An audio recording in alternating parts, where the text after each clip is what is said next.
las 5 de la tarde.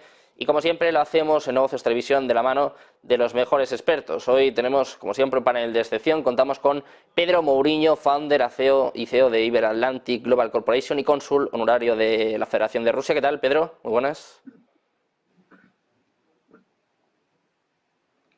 Enseguida tenemos con nosotros. Muy buenas tardes. Ay, ¿qué tal? Muy buenas. Tenemos también a Aleix Amorós, analista geopolítico y asesor financiero. Muy buenas, Aleix.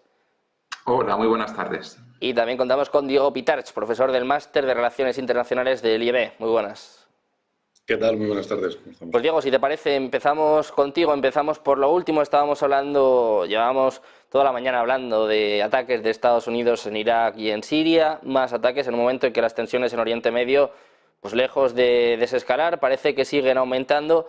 Y empezamos el programa precisamente con una última hora, un ataque a una base estadounidense cerca del aeropuerto de Erbil, precisamente donde tuvieron lugar los ataques por parte de Irán la semana pasada. Diego, una muestra más de que la escalada va en aumento, ¿no? Y además los ataques a bases estadounidenses se están volviendo prácticamente algo cotidiano ya. Sí, la verdad es que, bueno, muy buenas tardes a todos, que no he dicho nada. Lo primero, sí, es una escalada que, no voy a decir irremediable, pero es una escalada mayor e incluso mayor de lo que yo en un principio pensábamos todos, ¿no? O sea, en un principio pensábamos que iba a ser un acto no rápido, ni muchísimo menos, pero sí un acto que se iba a quedar más que nada en la zona. ¿Qué ocurre? Que efectivamente el hecho de atacar las bases norteamericanas, sabemos que esto a los americanos les toca bastante el corazoncito, y teniendo en cuenta lo que va a ocurrir este año 2024 dentro de Estados Unidos con todo el tema de elecciones, pues es una cosa que llama mucho la atención básicamente a la población norteamericana. Estos ataques no son más que una muestra de no voy a decir desorganización, ni muchísimo menos, pero sí la cantidad de platos que tiene que estar tocando la administración norteamericana por la cantidad de frentes que tiene abiertos. El hecho de que estos ataques se realicen, esto era una cosa prácticamente impensable no hace mucho, porque podían concentrar gran parte de sus activos en áreas muy determinadas.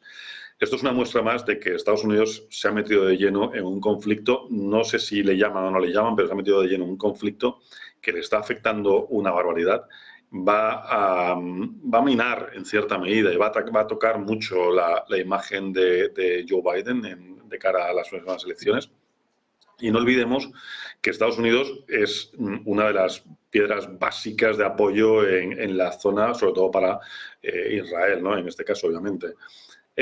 Estados Unidos está, digamos, no desprotegiendo las bases, pero sí que está mostrando en ese sentido cierta debilidad. Es una debilidad que no puede permitirse, por lo que he comentado antes, por la cantidad de frentes que tiene abiertos, y que esto va a afectar, obviamente, a todo lo que es la integridad y esa imagen tan cerrada, tan fuerte que ha mantenido siempre Estados Unidos en este sentido.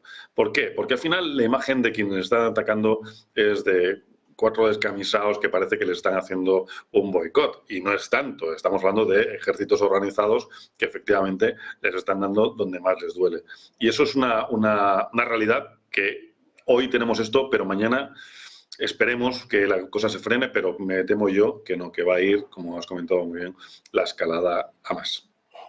Bueno, pues vamos a ver qué sucede en este sentido. Quiero preguntar también sobre esta cuestión a Pedro Mouriño. Pedro, quiero que nos cuentes cómo ves esta escalada en Oriente Medio y sobre todo lo que bien estaba apuntando Diego, esta señal prácticamente de debilidad de Estados Unidos, ¿no? Demasiados frentes abiertos en una guerra pues que no era suya, un apoyo a Israel que pues parece que se está yendo un poco de las manos, Pedro.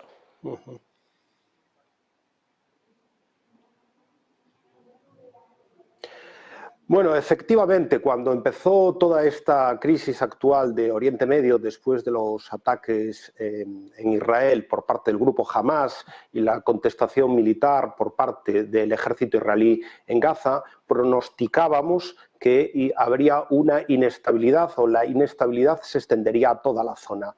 Y las primeras previsiones es que esa inestabilidad se acercaría por ejemplo, a Líbano con parte de Hezbollah en el sur del Líbano. Y esos eran identificados claramente como, digamos, los actores protagonistas en esta crisis. Lo que pasa es que había otros actores más secundarios inicialmente, Por ejemplo, ya se hablaba de los hutis yemeníes, de los grupos pro-iraníes en Irak, etcétera, etcétera, que pensábamos que iban a ser más secundarios. Y lo que ha pasado después de varias semanas y ya varios meses desde que comenzó la operación en Gaza, que estos actores secundarios han cobrado protagonismo y se han convertido realmente en protagonistas y están en la acción militar, ya no solamente contra Israel, en el caso de los yemeníes, los hutíes, incluso lanzando misiles indiscutiblemente obstaculizando todo el paso de barcos y de tráfico naval en el Mar Rojo con destino o con bandera o con relaciones con el Estado de Israel, sino que están en este caso atacando a los norteamericanos. Los norteamericanos, los estadounidenses, han actuado en primer lugar con la disuasión. Han intentado disuadir a todos estos grupos con una presencia militar importante a través de sus bases y a través de la flota. Pero vemos que esa disuasión no ha funcionado porque ha habido los ataques y las escaramuzas se repiten. Y ahora ha empezado una segunda fase que es ya la acción militar directa. Pero no consiguen amainar a estos grupos, todo lo contrario. Yo creo que en el caso, por ejemplo, de los hutis yemeníes que llevan 10 años en guerra con Arabia Saudí y Emiratos Árabes Unidos en su propio país, está claro que no van a amainar en toda esa acción. Y por último, lo que sí que también me gustaría reseñar es que la hipocresía de Estados Unidos se vuelve a reflejar una vez más. Es decir, estos ataques a países soberanos, aunque sea a lo que ellos llaman grupos terroristas, pues invade obviamente el derecho internacional, el principio de soberanía y demuestra que la única clave que tienen los norteamericanos es la ley de la fuerza y nunca utilizar ningún otro mecanismo alternativo para la resolución de conflictos. Bueno, pues pendientes de la actuación de Estados Unidos, Alex, quiero preguntarte también sobre esta cuestión, el papel que está teniendo Estados Unidos en este conflicto y también, pues, un poco cómo está afectando a la escalada del mismo, porque vemos ataques, pues, ya prácticamente diarios, ¿no? Como bien apuntaba Pedro, por parte de los hutíes, por parte de Estados Unidos a los hutíes en Irak, en Siria, pues, como decía, parece que se está yendo un poco de las manos, ¿no, Alex? No sé cómo lo ves tú. Sí, efectivamente, y si algo nos recuerda la historia es que es especialmente sencillo inmiscuirse, meterse en el avispero de un conflicto determinado, pero en muchas ocasiones pues es muy complicado de salir, entre otras cuestiones porque no depende de ti, porque los propios tiempos que determinabas para una determinada operación pues se tornan mucho más difusos, ¿no? Y Oriente Medio al final es un caso magnífico, que podríamos remontarnos, pues vaya, desde, por ejemplo, en los tiempos de la URSS, con la invasión en Afganistán, las sucesivas guerras también por parte de Estados Unidos en la propia Afganistán, también en Irak, donde hemos visto que los plazos de las operaciones se fueron dilatando sobremanera. Aquí estamos viendo al final una reeditación de la situación. Vemos que al final es un conflicto multiplataforma y multisectorial en el que participan múltiples grupos con múltiples intereses y agendas, y que al final pues estos grupos heterogéneos pues presentan una serie de retos y amenazas que son muy difíciles de acotar. Quizá en el caso concreto de Oriente Medio y en lo relativo a Estados Unidos habría que hacer una separación entre lo que vendrían a ser los intereses en la zona más próxima a Israel, donde podríamos incluir a Irak y a Siria, y al resto de la península arábiga, donde, al menos sobre el papel, la presencia americana es cuanto menos más estable y gozan pues, de una presencia mucho más notoria con importantes bases en países como Bahrein, como la propia Arabia Saudí, con Qatar, etcétera, etcétera.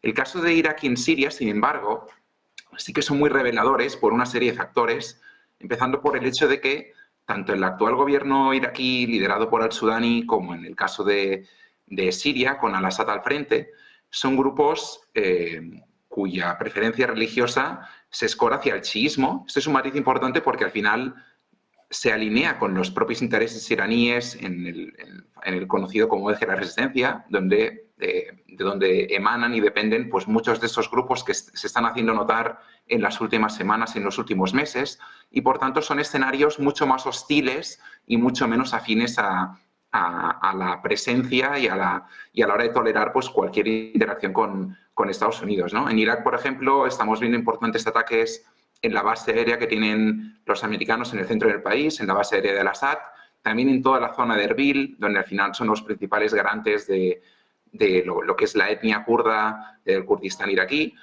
Y en el caso de Siria, estamos viendo una situación parecida tanto en la base que se encuentra en la triple frontera entre Irak, Siria y Jordania, en Al-Tanf, como en la zona este del país, donde se encuentran los principales yacimientos de petróleo y de gas del país. ¿Qué ocurre? Ya durante el mandato de Trump vimos una retirada parcial de efectivos, es decir, digamos que las prestaciones y los recursos de los que dispone Washington sobre el terreno son más limitados que antaño. Y si a eso le sumamos una creciente beligerancia y animadversión por parte de muchos de estos grupos, la situación se torna cada vez más insostenible, hasta el punto de que ya no solo enfrentan una amenaza existencial desde un punto de vista militar, sino que la propia presencia es vista con cada vez más rechazo por parte de los propios gobiernos, ¿no? A principios de enero, pues, el propio al-Sudani, primer ministro iraquí, ya dijo abiertamente que iba siendo hora de abordar sin fisuras la salida total de Estados Unidos del país, si bien es verdad que no expuso ningún tipo de fecha sobre la mesa.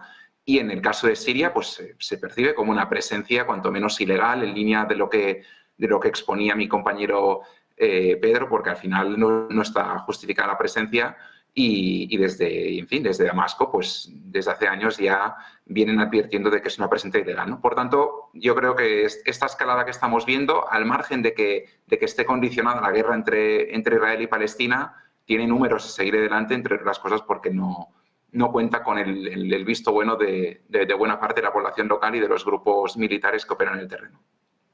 Pues precisamente, Aleix, hablando de esta guerra entre Israel y Palestina, vamos a